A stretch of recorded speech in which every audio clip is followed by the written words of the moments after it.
Mitos apa yang korang biasa dengar mengenai iPhone, yang korang pernah buat mitos tu dan korang dapati ada yang betul dan juga ada yang tak betul. So untuk video kali ni aku akan kongsikan antara mitos yang biasa kita dengar mengenai iPhone dan aku akan cuba merungkai sama ada mitos tu betul ataupun tidak.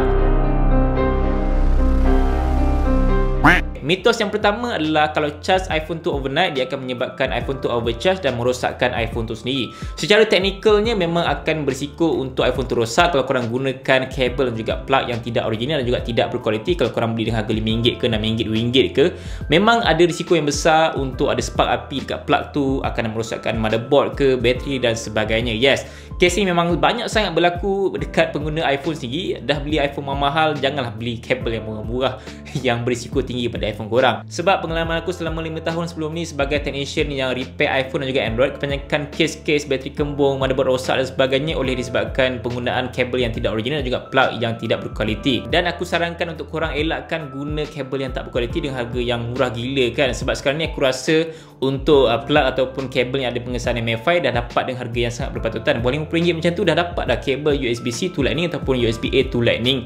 So kalau korang nak beli macam biasa, aku letak link dekat bahagian description untuk korang beli semua kabel juga plug yang kualiti tu. Berbalik pada persoalan sama ada charge overnight iPhone akan merosakkan iPhone tu ataupun tidak. Yes, akan merosakkan kalau korang gunakan kabel tidak berkualiti, tapi tak ada masalah kalau korang gunakan kabel yang berkualiti dan juga ada pengesahan MFI yang memang disahkan kualitinya oleh pihak Apple sendiri untuk disesuaikan charge dekat iPhone tu. Sebab kebanyakan smartphone sekarang ni dah ada teknologi auto cut off dekat motherboard dia, so tak perlu risau pasal overcharge ataupun korang nak biar di charge malaman, sebab iPhone tu akan auto stop sendiri once bateri dia dah penuh lah. So tak perlu risau pasal bateri kembung ke apa semua, tapi pastikan gunakan kabel ataupun alat pengecasan yang berkualiti dan juga ada pengesahan MFI. Okay? Mitos kedua adalah iPhone MY set saja yang original untuk dibeli di pasaran Malaysia sekarang ni. Aku rasa benda ni dah lama sejak daripada iPhone 5, iPhone 5S, iPhone 6 sampailah iPhone sekarang ni masih ada lagi pembeli yang mencari iPhone MY set, yang diorang rasakan iPhone MY set ni adalah iPhone yang terpaling bagus sekali dan terpaling original untuk dibeli di pasaran Malaysia sekarang ni, disebalik oleh import set iPhone kan. The reason kenapa ramai orang mencari iPhone MY set instead of iPhone import set adalah disebabkan oleh iPhone import set ni ada risiko terhadap refurbish ke komponen tak original, tebus SIM, hybrid unlock dan sebagainya, membuatkan orang mencari iPhone MY set dan memastikan iPhone MY set ni terpaling bagus, terpaling original untuk diorang nak beli dekat pasaran Malaysia, sama ada baru ataupun terpakai lah. Tapi sekarang ni aku rasa untuk mencari iPhone MY set dekat pasaran Malaysia dah tak relevan, memandangkan kita tahu yang iPhone 12 series sekalipun dah majority menggunakan kod model ZP. So MY set ZP ni sebenarnya apa benda kan? Ramai juga tanya-tanya. Sebenarnya kod model ZP ke MY ke LL adalah kod model yang dihaskan untuk negara tertentu lah, seperti US dia gunakan kod model LL. So kalau korang pergi ke bahagian setting general about, korang boleh nampak kat situ kod model dia adalah LL, itu adalah menandakan itu adalah iPhone daripada US. ZP adalah daripada Singapura, paling latest lah. Tapi ZP yang dulu-dulu masa iPhone 6 CS tak silap aku, ZP tu adalah Hong Kong. Tapi sekarang ni start daripada iPhone 10 tak silap aku, ZP adalah untuk negara Singapura. Untuk Malaysia adalah MY, untuk Jepun J, Korea K dan sebagainya lah. So banyaklah kod model untuk setiap negara tu. Dan paling latest untuk iPhone 12 series kebanyakannya dah gunakan kod model ZP, walaupun Apple authorized reseller sekalipun diorang gunakan kod model ZP instead of MY. Tapi still adalah iPhone 12 yang menggunakan kod model MY, tapi tak banyak kod model MY. Cukup pasal penerangan tu, bagi aku mitos untuk iPhone MY set yang paling original kat Malaysia ni dah tak valid dah untuk tahun ni, memandangkan kita tahu yang lately ada supplier iPhone kat Malaysia yang dah buat convert daripada LL kepada kod model MY hanya gunakan satu alat khas saja. So iPhone tu memang kita nampak, ui MY set boleh terbeli kan, tapi diorang tak tahu yang iPhone tu adalah iPhone sajat kan, di-clone daripada LL di-convert kepada MY pula kan. So iPhone tu mungkin akan ada risiko kalau korang update iOS yang terbaru lah. So mungkin ada komponen tak boleh pakai ke, ataupun kena ada error dan sebagainya. In fact iPhone MY set pun ada risiko terhadap telco lock. Diorang beli dekat telco seperti kat Maxis ke Celcom, U-Mobile dan sebagainya. So bila diorang beli secara kontrak dan diorang tak bayar kontrak, diorang jual kat online, so iPhone tu boleh terkena lock untuk SIM dia lah. So tak boleh pakai SIM, hanya boleh pakai Wi-Fi saja. So itu adalah antara risiko yang korang perlu tahu kalau korang beli iPhone MY set ke import set dekat penjual luar ataupun penjual kat Facebook, kat Carousel Mudah dan sebagainya, selain pada Apple atau reseller. Pembelian iPhone ni bergantung jugalah pada bajet dan juga pilihan korang, sama ada korang nak beli yang MY set ke, yang import set ke, yang terpakai ke, yang baru ke. Tapi kalau korang tak nak pening pasal masalah apa semua, just beli je dekat Apple atau reseller, dah tentu original dan tak ada isu langsung pasal Takealot ke apa semua kan. Tapi kalau korang nak jimat lebih sikit, maybe korang boleh cari selain daripada Apple atau reseller, dekat seller-seller lain, maybe kat Facebook ke, dekat kedai-kedai luar ke, dekat Carousel, dekat Mudah dan sebagainya. Tapi pastikan kena ada ilmu dan juga buat research sikit lah supaya tidak kena scam kan. Menjawab persoalan sama ada iPhone my set saja original, bagi aku benda ni busted. Bukannya iPhone M1 set saja yang original, iPhone import set juga original, seperti iPhone kod model ZP yang dijual di pasaran Malaysia sekarang ni oleh Apple atau reseller Malaysia. Cumanya iPhone yang ada kod model LL, Jepun, Korea, New Zealand dan sebagainya tidak dijual secara rasmi oleh Apple atau reseller di Malaysia, tapi dibawa masuk import oleh supplier di Malaysia lah. So bagi aku semua iPhone adalah original, cuma dia depends pada iPhone tu sama ada dia tebus SIM ke, iPhone tu refurbish ke, Takealot ke, terpakai ataupun baru. Aku rasa itulah antara perbezaan yang kita perlu lihat instead of kita lihat iPhone tu original ataupun tidak. Mitos seterusnya adalah mengenai clear recent apps akan lajukan iPhone tu. Okey, kita kena faham dulu iPhone ni macam mana RAM management dia memang sangat berbeza berbanding dengan Android. Kita tahu yang iPhone ni RAM dia paling maksimum pun, paling tinggi sekarang ni pun adalah 6GB RAM untuk iPhone 12 series. Sebelum ni iPhone hanya menggunakan 4GB RAM, 2GB RAM, tapi masih memberi prestasi yang bagus untuk sebuah iPhone tu. Secara teknikalnya, clear recent apps pada iPhone memang tidak akan memberi kesan kepada kelajuan dan juga penyimatan bateri, memandangkan kita tahu yang iPhone ni dia punya iOS, dia punya chipset dan juga RAM management dia dah memang sedia optimize untuk kita buka dan juga keluar aplikasi tanpa kita clear recent apps dengan sangat-sangat lancar. In fact, kalau korang yang jenis suka clear recent apps, dia akan memberi kesan sedikit kepada ketahanan bateri, memandangkan CPU perlu bekerja lebih untuk dia buka balik aplikasi yang korang dah clear dekat recent apps tadi tu. So that's why aku tak galakkan untuk korang clear recent apps, just biar je. Tapi kalau korang punya apps tu ada crash, memang wajib di clearkan lah supaya kita boleh masuk dan load baru supaya aplikasi tu tak crash. Mitos seterusnya yang aku rasa mitos ni paling famous sekali bila Apple release je iOS terbaru untuk pengguna iPhone nak update, iaitu bila update menggunakan iPhone ataupun Wi-Fi,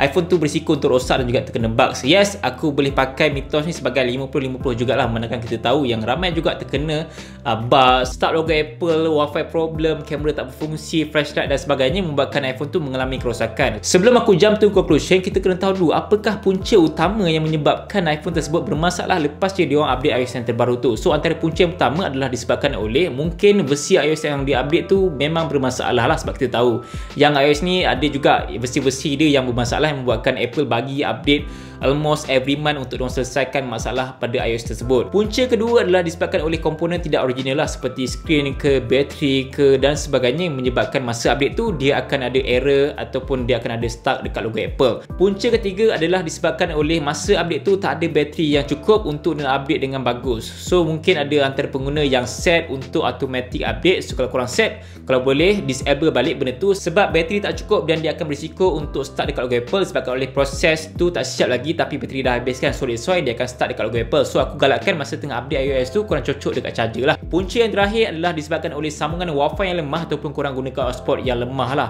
So hotspot ni aku tak galakkan sangat sebab kita tahu hotspot ni tak berapa stabil sangat. So that's why aku galakkan masa korang tengah update iOS tu, carilah Wi-Fi yang laju untuk pastikan update tu smooth je kan dia punya proses tu. So itulah antara punca-punca yang menyebabkan iPhone korang kena bugs, start logo Apple, kena error dan sebagainya, yang menyebabkan ada fail masa tengah update iOS tu lah. Bagi aku, update iOS melalui iPhone dan juga Wi-Fi ni tak ada isu yang besar, melainkan korang buat dengan cara yang betul dan lebih selamat. Untuk major update, aku galakkan untuk korang backup iPhone korang terlebih dahulu untuk pastikan file, gambar dan video yang penting tu selamat daripada kalau kena start logo Apple, kena restore apa semua kan. So that's why backup terlebih dahulu kalau ada major update, dan juga update melalui iTunes yang lebih selamat berbanding dengan update melalui Wi-Fi yang mungkin akan ada risiko untuk iOS tu tak stabil ke ataupun ada bugs dan sebagainya lah. Menjawab persoalan sama ada perkara ni mitos ataupun tidak, bagi aku benda ni memang real, sebab bila adanya update iOS terbaru memang akan ramai akan komplain pasal bugs lah, start logo Apple dan sebagainya. Tapi ia bergantung jugalah pada model iPhone tu, versi iOS dan juga pada cara macam mana diorang update iPhone tu. Mitos terakhir adalah iPhone takkan kena hack dan juga takkan kena virus. Yes, kalau ikutkan iPhone ni antara smartphone yang terhebat jugalah in terms of dia punya security dan juga privacy dia kalau kita nak bandingkan dengan Android.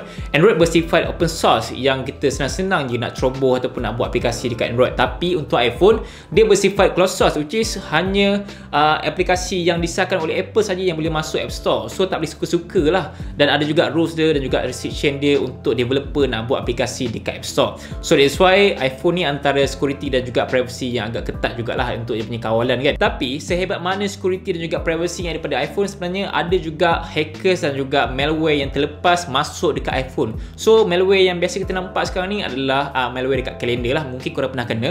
So kat kalender tu dia akan spam lah iklan ke ataupun anything dia nak spam dekat kalender yang buatkan kita rasa annoying dekat kalender tu kan. Setakat ni bila aku buat research pasal malware spam kalender ni, dia tidak memberi impact yang besar pun untuk performance ataupun pada keselamatan iPhone korang. Cuma dia punya spam tu agak annoying lah kan, dan mungkin iklan tu membuatkan korang tertipu dan korang kena scam dengan iklan daripada orang yang bagi spam kalender tu. So macam mana boleh dapat malware spam kalender ni? So dia punya jawapan mudah je. Mungkin korang buka website yang bukan-bukan, website yang biru tu kan, atau mungkin korang tertekan link yang bukan-bukan, ataupun korang download aplikasi selain daripada App Store lah. So that's why dia akan berisiko untuk terkena malware spam kalender ni. Tapi kalau korang nak delete, just mudah je, pergi ke bahagian setting, masuk kalender dan juga masuk ke bahagian subscribe kalender. Kat situ korang akan jumpa lah dia punya spam kalender tu, just delete saja dekat situ. Itu pasal virus malware. Macam mana pula dengan kena hack? Yes, kalau korang buat jailbreak dekat iPhone korang, iPhone tu akan terdedah kepada hackers kat luar sana untuk nak hack iPhone korang. So that's why Apple tak jamin kalau korang buat jailbreak dekat iPhone korang lah. Tapi sekarang ni aku dah jarang dah dengar orang buat jailbreak dekat iPhone. Kalau dulu je lah ramai gila kau buat kan. So that's why technically iPhone memang boleh kena hack dan juga memang boleh kena virus. Cuma case dia jarang berlaku dan juga tak serius sangat lah. So that's why sehebat mana pun privacy ataupun security pada iPhone tu, dia still akan ada loophole yang membuatkan dia tak perfect pun. So yeah, itulah antara mitos-mitos yang aku boleh kongsikan dekat korang semua. So antara mitos tu semua, mana satu yang korang rasa korang pernah buat dan korang rasa tertipu? So guys, aku rasa itu saja antara mitos yang aku dapat kongsikan dekat korang semua mengenai iPhone. Dan kalau korang nak tambahan mitos lain lagi, korang boleh kongsikan dekat bahagian komen. Dan insyaAllah kita bertemu lagi. Assalamualaikum. Bye.